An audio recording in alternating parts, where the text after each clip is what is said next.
what you're seeing right now is probably a true image.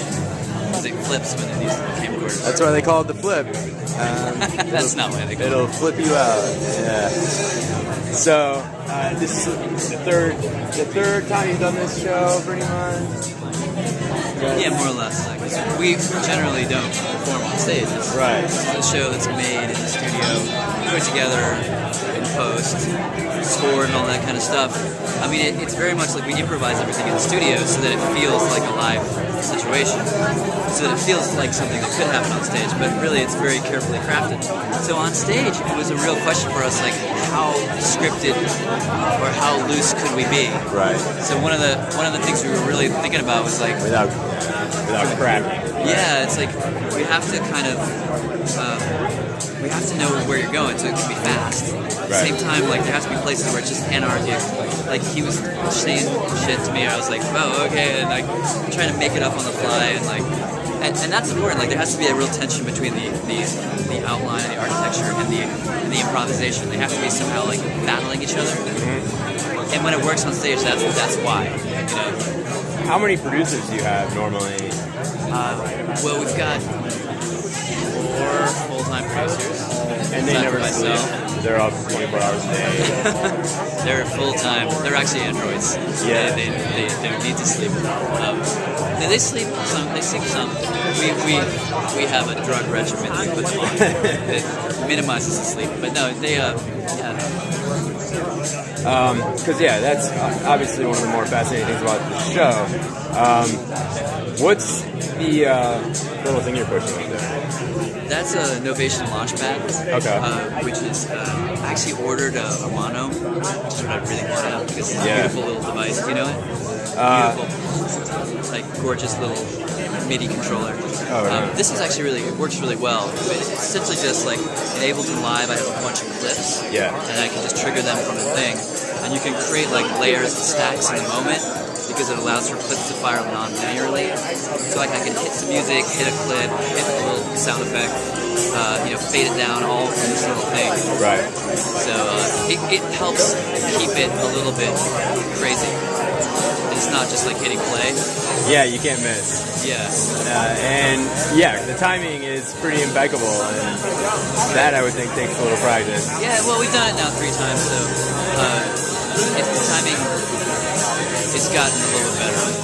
Like I want it to be faster even. I want it to be just like really right, like rip through it. I think we're almost there.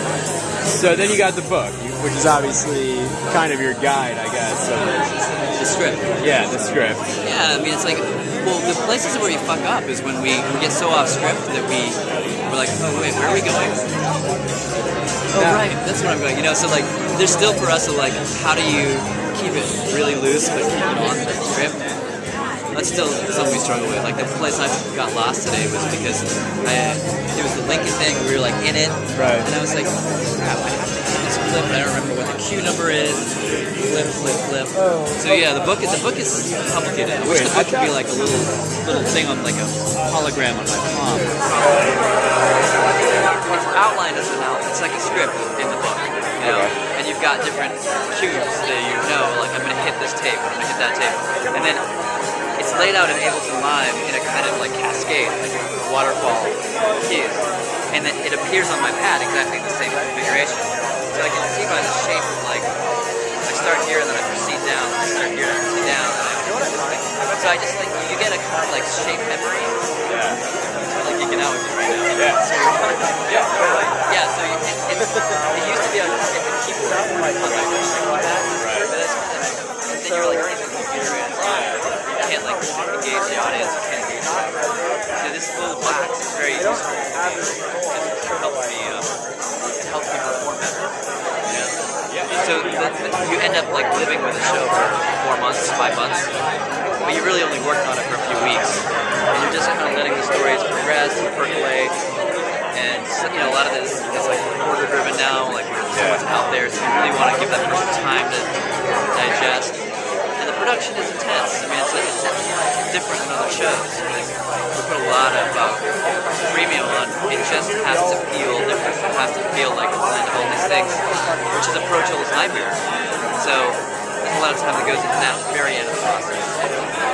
And So the show doesn't really sound like the show until right at the end.